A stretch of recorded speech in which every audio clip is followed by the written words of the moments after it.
Welcome to Colton High Screencasts. I'm your host, Mr. Dollins. One of the biggest problems facing parents with school-age kids is keeping tabs on their child's progress in class. In elementary school, this is pretty easy since most kids only have one teacher for parents to stay in touch with. As their kids hit middle school, and especially high school, the number of classes, compounded with emerging adolescent hormones, makes staying updated on your kid's progress almost Herculean. And if you have multiple school-age children, forget about it. There are two options parents have if they want to stay updated on student progress, especially during distance learning. The first is possibly the easiest, but also the most invasive. This would involve getting your students' login information and posing as them on a computer to dig into their account. If that's what you have set up with your own kid, that's great, no judgment.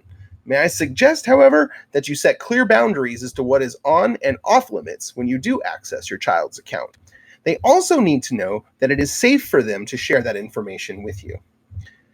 The other option is via Google's Guardian Access feature. Google Classroom will send you reports of your child's missing assignments, upcoming work, and any other posts their teacher has put up on the classroom stream. This is a very helpful and easy to manage tool. You do not need to juggle frequent emails to your child's teachers.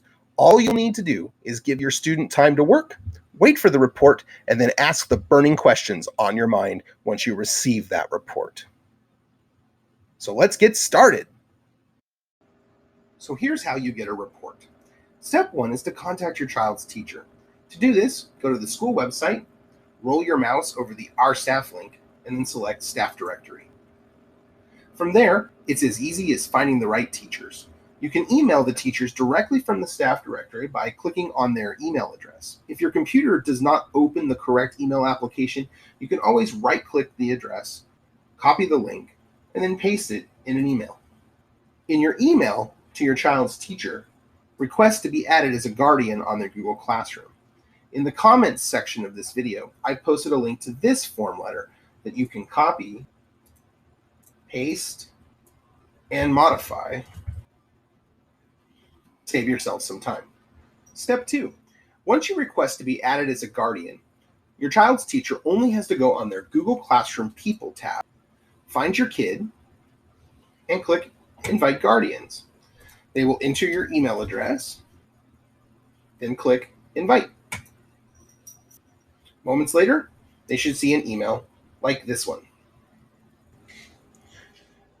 Step 3. In the email, you'll be prompted to accept Guardian access. Once you click Accept, a new tab will open with another Accept page. By clicking this Accept, you'll be taken to a Settings page where you get to determine how often you want to receive reports about your student. You can choose daily, weekly, or no summary at all if that's what you would like to do. Now, depending upon where you live, you can also select your time zone, since all reports are sent during the afternoon. Once you have your settings selected, close your tab, and that's it. Pat yourself on the back for staying updated on your student's progress.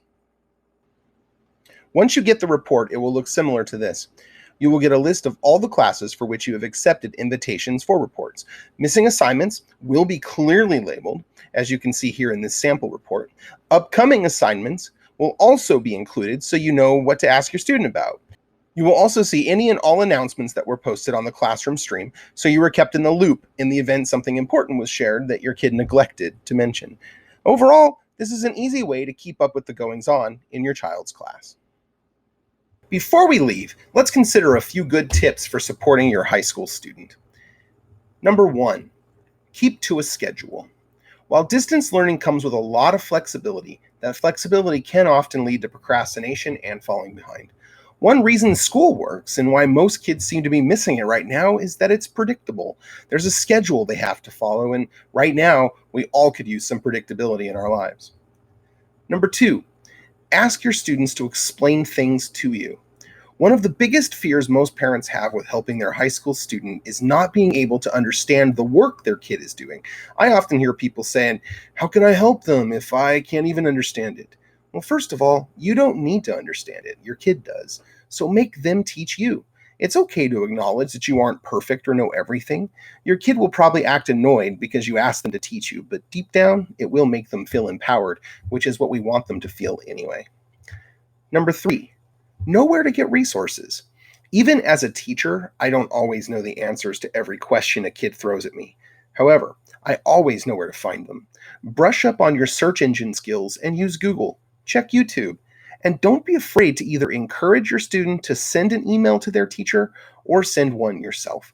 If you are worried you might not know if the information you are finding online is valid, relevant, or even true, I've posted in the comments below a website you can use to judge the information you're finding to help your kid. Supporting our students is essential all the time, but right now we have to be extra vigilant and supportive. Hopefully this screencast has been helpful in getting you on the right track, keeping updated on your child's progress in a digital classroom setting. If you like this screencast and want to see more, please subscribe to my channel. Thanks for your time today. And until next time, I'm Mr. Dollins.